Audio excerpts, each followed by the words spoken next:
শ্রাবণী, কমনে গেলি? এই দেখো গিলে এসছি, তাড়াতাড়ি বাইরে আইসো। কি হলো, এত চাচাছো কেন? এই দেখো ভালো বইয়ের ডাটা এনেছি। তোমার ছেলেরা বইয়ের ডাটা খেতে খুব ভালোবাসে। ওগো, তোমার বড় ছেলে দুদিন ধরে বলছিল আব্বাকে বইয়ের ডাটা আনতে বলো, ডাটা দিয়ে ভাত খেতে খুব ভালো লাগে। তাহলে তুমি এক কাজ করো, ওই সাকিবুলের মার সাথে দুটো শুক্তি চেয়ে আনো। শুক্তি আর ডাটা দিয়ে রাঁধলে খেতে খুব মজা লাগে। এ তো দেখছি মায়ের ছাই রাখি কথা। ঠিক আছে, আসছি।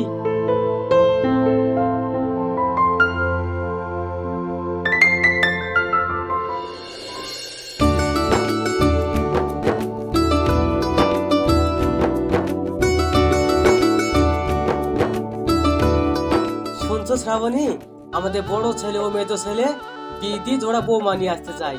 তুমি কি বলো, রাজি তো? তুমি ছেলের বাবা, তুমি যা ভালো বোঝো। কোনো বাবা কি চায় তার ছেলের খারাপ হোক? তোমার খুশিতেই আমার খুশি। যাও, আমাদের জোড়া বৌমা নিয়ে আসো।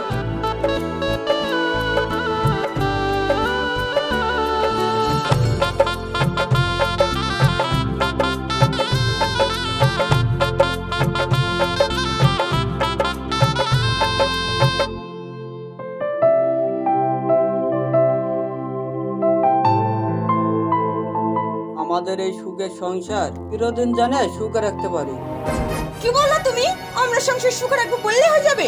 এত বড় সংসার আর তোমার পরিবারের লোকজন যদি বেঁকিয়ে বসে। আরোহী, এসব কি বলছো? বেঁকে বসবে কেন?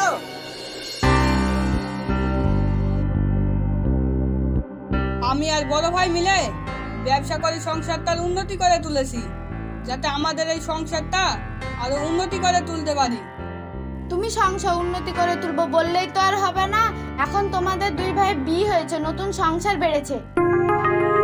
সংসার বেড়েছে তো কি হয়েছে, তা বলে কি সংসারের উন্নতি করা যাবে না? তুমি যাই বলো, এখন থেকে আমাদেরকেই ভাবতে হবে। আমাদের ছেলে পিলে হবে, তাদের পড়াশোনা করাতে হবে, ওদের মানুষের মতো মানুষ করতে হবে, আমাদের ভবিষ্যৎ ভেবে চলতে হবে। তাহলে কি আমার মা বাবা ও ছোট ভাইয়ের কথা ভাবতে হবে না? আমাদের ভবিষ্যৎ উন্নতি করতে হলে ওইসব ঝামেলা টেনে আনলে হবে না। আমি ওদের ভবিষ্যৎ নিয়ে ভাবছি না, আমি আমার ভবিষ্যৎ নিয়ে ভাবছি। ওরা কি করবে আমি বলতে পারবো না। এই শুনছো তোমার মেজো ভাই ও মেজো বউয়ের কথা? ওরা এখন থেকে সংসারে একটু পয়সাও দেবে না। ওরা আলাদা করে ওদের ভবিষ্যৎ ভাবছে। তাই নাকি?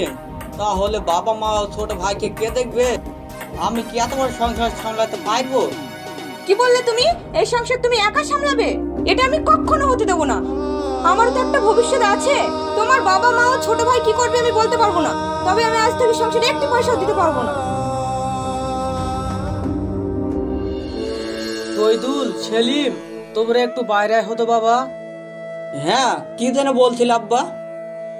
বাবা, পয়সার অভাবে আমার ছোট ছেলেটার পড়াশোনাও বন্ধ হয়ে গেল। আমাদের হাত খরচা পয়সা তাও বন্ধ হয়ে গেল। তোমরা আমাদের এই সংসারের আর একটি পয়সাও দিচ্ছ না। দুবেলা দুমুঠো খেতে পাই, কয় বলি ওটাও বন্ধ হয়ে যাবে।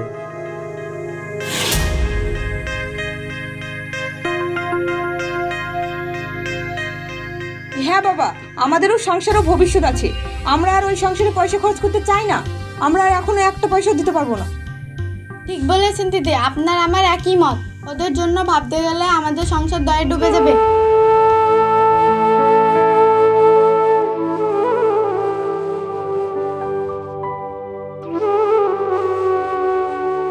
শুনছো শ্রাবণী, আজ আমরা ওদের কাছে বড় বোঝা হয়ে গিয়েছি জানো।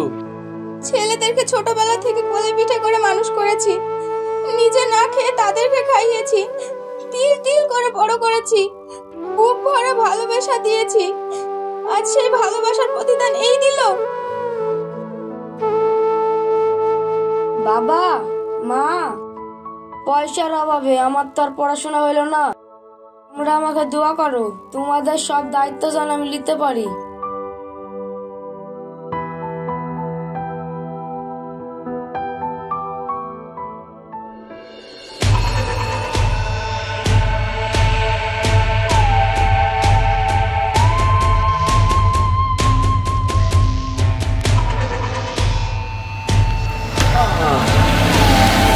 কে কোথায় আছেন? আমার দাদুকে বাঁচান। তোমার কোনো কিচ্ছু হবে না দাদু, তোমার কোনো ভয় নাই। দাদু দাদু, আপনার কোনো ভয় নাই, আপনি একটু শান্ত হন। আমি এক্ষুনি আপনাকে হসপিটালে নিয়ে যাব। আমার জীবন দিয়ে হইলেও আপনাকে আমি সুস্থ করে তুলবো। কে বাবা তুমি আমাকে এত বড় সাহস দিচ্ছ, আমার পাশে এসে দাঁড়াইছো? তো বাবা আমি আর বাঁচবো না, আমাকে হসপিটালে নিয়ে যাইও না। যদি আমার একটা কথা মানো বাবা, তাহলে আমি নিশ্চিন্তে মরতে পারি। বাবা মা মারা এই নাতনিটার দায়িত্ব তুমি যদি নিতে পারো তাহলে আমি খুব খুশি হব। কথা দাও বাবা, কথা দাও। হ্যাঁ দাদু, আমি আপনাকে কথা দিচ্ছি, আমি ওকে খুব সুখে রাখবো। আমি ওর কোনো অসুবিধা হতে দেবো না। এই দেখো বাবা, এই কালো ব্যাগে অনেক টাকা পয়সা আছে, এই টাকা নিয়ে তোমরা দুজন সুখী হও। দাদু, তুমি আমাকে ছেড়ে চলে গেলে দাদু, আমি এখন কার কাছে থাকবো, কাকে দাদু বলে ডাকবো? কেঁদো না এসো আমার সঙ্গে, তোমার কোনো অসুবিধা আমি হতে দেবো না। আমি তো আছি নাকি, আমার উপরে ভরসা রাখো।